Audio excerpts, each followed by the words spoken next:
भगवत गीता अध्याय 2 श्लोक 29 श्री भगवान वाच। आश्चर्यवत् पश्यति कश्चिदैनम्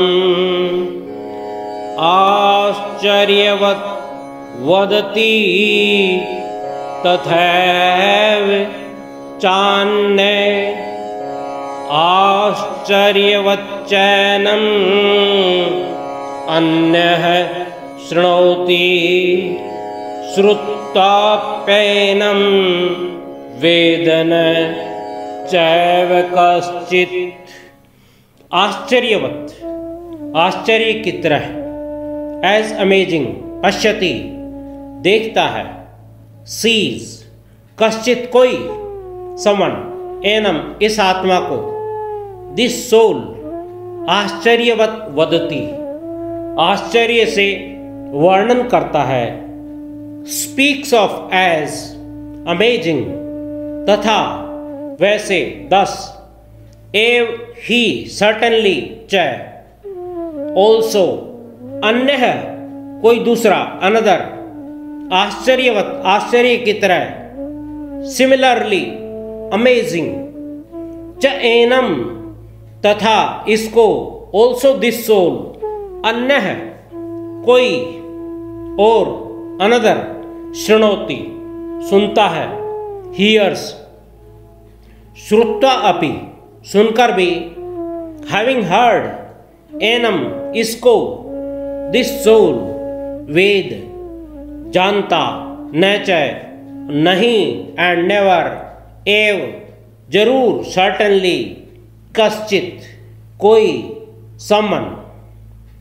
भावार्थ, कोई एक महापुरुष ही इस आत्मा को आश्चर्य की भांति जानता है, और वैसे ही कोई दूसरा महापुरुष ही इसके तत्व का आश्चर्य की भांति वर्णन करता है, तथा दूसरा कोई अधिकारी पुरुष ही इसे आश्चर्य की भांति सुनता है, और कोई कोई तो सुनकर भी इसको नहीं जानता। English. With eyes of wonder one discerns, as wondrous speaks a second one, with wonder too a third listens, and despite all this there is none who fully that one comprehends. आत्मा इंद्रिय अर्थात शब्द, स्पर्श, रस, रूप, गंध तथा मन और बुद्धि का विषय नहीं है, इसलिए इसको देखना सामान्य नहीं हो सकता। इसे गुरु की सहायता से या ध्यान साधना से देखा जा सकता है।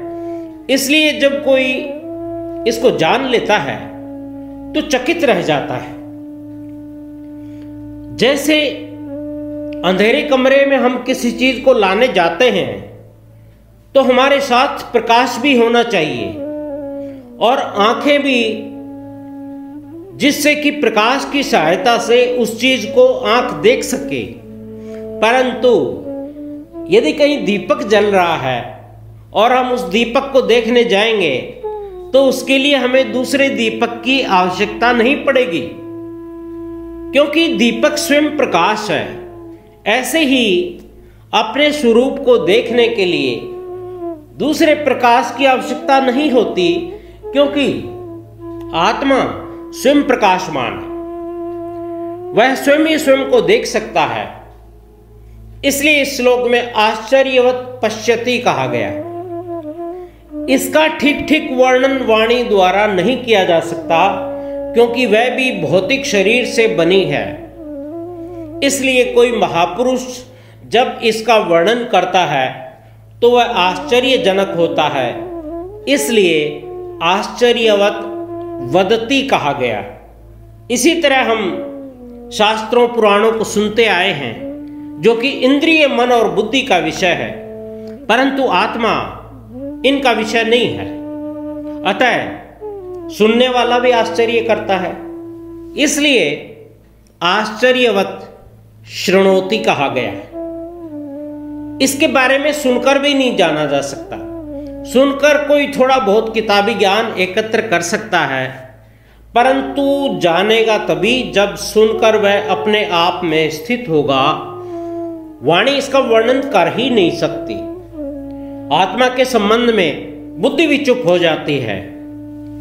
सुनकर मनुष्य ज्ञान की बातें कर सकता है, लिख सकता है, व्याख्यान दे सकता है, परंतु अनुभव नहीं कर सकता। अनुभव करने के लिए श्रद्धा की आवश्यकता होती है। इसलिए इस श्लोक में कहा गया, श्रुत्वा अपि एनम वेद न चैव कश्चित्, अर्थात कोई सुनकर भी इसे नहीं जान पाता।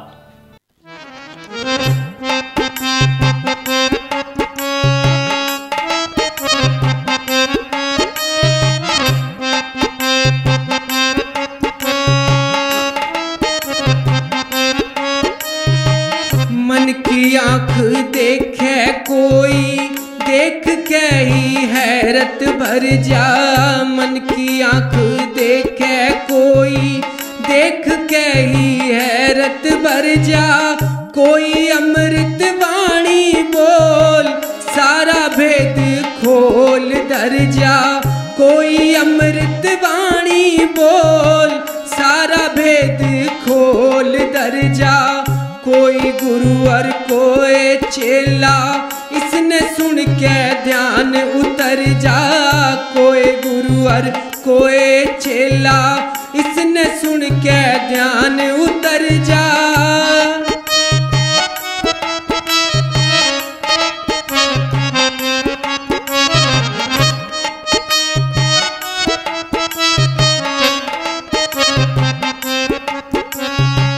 किसी के सिर से ऊपर जाओ, पोथी पढ़ता रहा करे। किसी के सिर से ऊपर जा, पोथी पढ़ता रहा करे। पांच इंद्री मन और बुद्धि, इनका बस ना होया करे। पांच इंद्री मन और बुद्धि, इनका बस ना होया करे।